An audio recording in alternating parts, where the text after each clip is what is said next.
Hello everyone, and today we're going to talk about Yuzu being shut down, which is a sad day for emulation, but it's not as sad as it could be. So in case you don't know, Nintendo did threaten to sue, or did start litigation at least, against the makers of the Yuzu emulator, and they reached a settlement out of court for $2.4 million. Yuzu has agreed to pay Nintendo and cease all development and, of course, turn over all of their code, all the software that they use to Nintendo, effective immediately, or effective whenever it was announced. So does this mean the end for Switch emulation? I mean, that's the thing about this, is that it's not really the end for Switch emulation, because Yuzu was not the only... It wasn't the only Switch emulator, and it isn't the only Switch emulator in town. Technically, you can still use Yuzu. You know, there's plenty of archived copies out there. I still have Yuzu installed. Just not going to be able to use it for new games, I guess, in the future. But there are other Switch emulators. The biggest loss out of this was Citra as well is gone. And Citra was the 3DS emulator.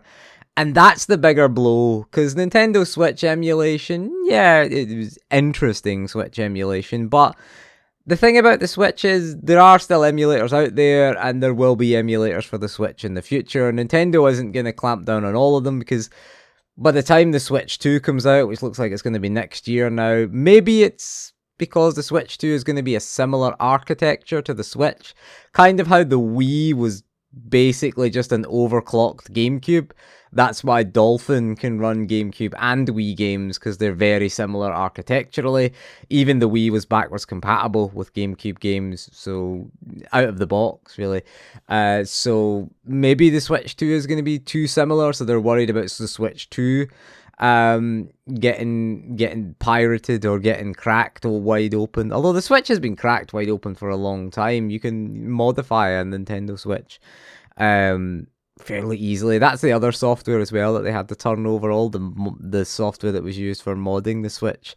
Were advised to turn that over to Nintendo. So it is kind of, on the one hand, sad, but the 3DS emulation is the big loss, because of course Nintendo don't support the 3DS anymore, and of course they closed down the 3DS eShop. So if you wanted to play any of the 3DS eShop exclusive games, you're out of luck, unless you already own the game and have it on your 3DS. If you were new to this and wanted to play any 3DS eShop game, then yeah, your choices are emulation. We did talk about this. We talked about piracy. I talked about this in my video, my Enter the Matrix video, about how piracy was the best option for playing that game. And for some of those digital storefront games where the digital storefront doesn't exist anymore, yeah, emulation and piracy is the best option, because again, it would be nice to have an official way to play it. It would be nice if the Switch could support 3DS games. Come on, Nintendo. Been asking for GameCube games on the Switch for years. I mean, yeah, we've had a drip feeding of GameCube games, you know, and 3DS games. We're getting Luigi's Mansion 2 HD, which is a 3DS game on the Switch. We're also getting Paper Mario: The Thousand Year Door this year on the Switch, which is again another GameCube game. Last year we got Metroid Prime remastered, but I don't like the way they've just drip fed us GameCube games. I would like a Nintendo Switch Online to have DS, 3DS, and GameCube games as well. I mean, the Switch can run GameCube games fairly easily. There are GameCube games that exist on the Switch, obviously. We've just mentioned a few of them there.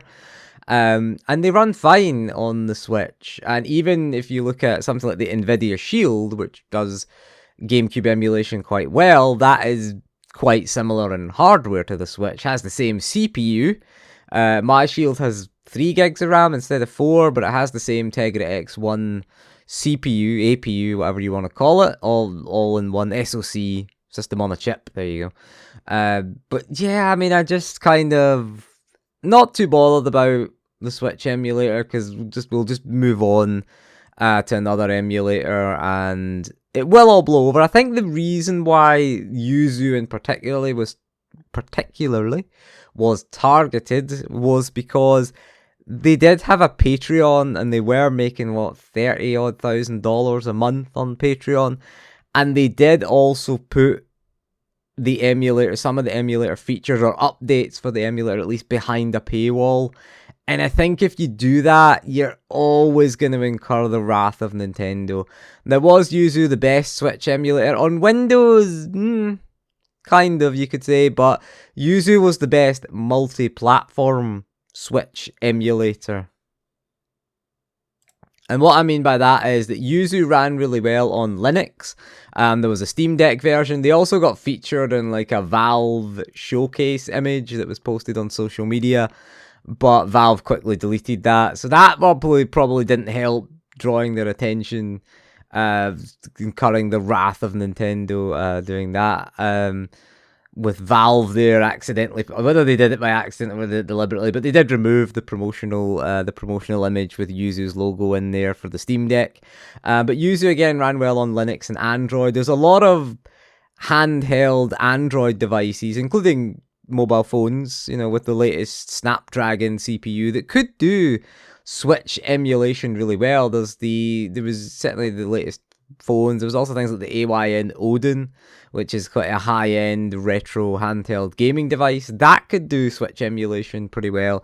And those handheld PCs as well, like the Steam Deck we mentioned, the ROG Ally, the Lenovo Legion Go, the upcoming MSI Claw will probably be the same. It's a Windows-based handheld, although we can use rear jinx on them, so it's not really an issue because again they're Windows-based. So that will work out pretty well. But I think Switch emulation isn't dead. It is a blow to Switch emulation, but I think it's always going to be risky to emulate current gen hardware.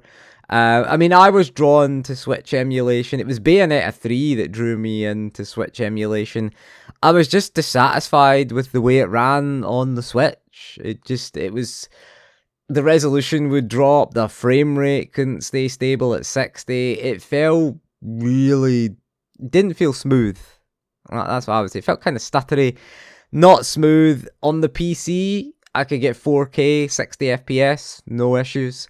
On the Switch emulators. That's why I started emulating Switch games. It wasn't piracy. I'd already bought Bayonetta 3, I wasn't pirating it.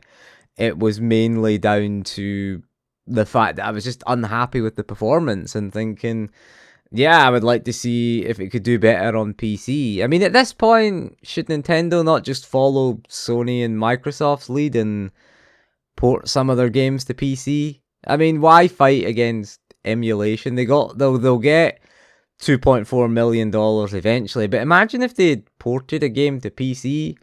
Probably make more money than that. Probably could, and how much of that money is going on litigation.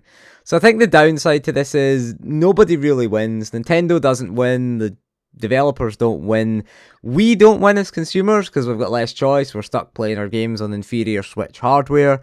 The only winners are the lawyers at the end of the day. The lawyers, they like this litigation. They're the only real winners. The lawyers for Yuzu. I guess Yuzu, you could argue, they took one for the team because this has no bearing on emulation's legal standing because the lawsuit was settled out of court, so it didn't go before a judge. So there's no legal precedent set here for emulation. And the future of emulation is still pretty good. I'm a big fan of emulation. I think it helps keep retro gaming accessible because if you look at the prices of retro games and retro games consoles, they're ridiculous. I mean, I started collecting Nintendo 64 games and I bought 2 Nintendo 64s 20 years ago in 2004, and at that time they were dirt cheap.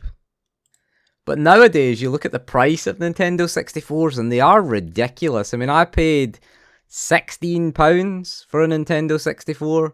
It was unboxed and used, but it was in reasonable condition. Still works to this day, 20 years later, 20 years after I bought it at least. And then I wanted a Nintendo 64 expansion pack, and I went to a second-hand game shop, an independent game shop, and asked them, do you have any official expansion packs?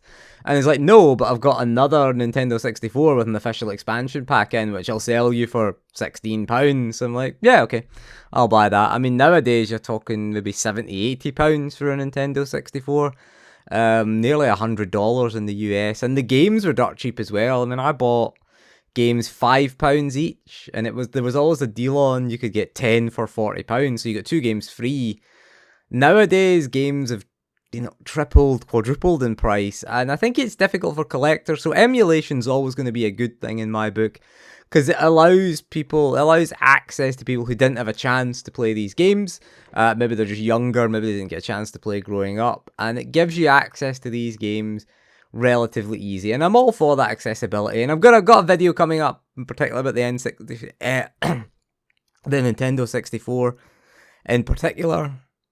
Sorry about that. Still got a sore throat. Still got a cold. But yeah, so I've got a video coming up about Nintendo 64 games on modern hardware and how you can play them. We're going to go through that. It's taking a while to get because there's a lot of footage to get for that. So I'll take a look into that in the next couple of weeks. But anyway, yeah, I'm all for emulation. I think emulation is a good way. When the Switch finally goes out of production, which looks like it will be fairly soon, within the next year. Probably won't go out of production within the next year, but eventually the hardware will go out of production, and emulation is the whole point. I think there's more should be done to preserve video games. I think video games should be protected, especially as we move into the digital age of video games. We're right in the digital era now, where, games can just be turned off at the flick of a switch now, and, pardon the pun there, flick of a switch. There you go, where the game can be turned off and your access to that game can be turned off fairly easily by these companies. I think more should be done to preserve video games. But anyway, that is all for this video. So thank you for joining me, and we'll see you again soon, and goodbye.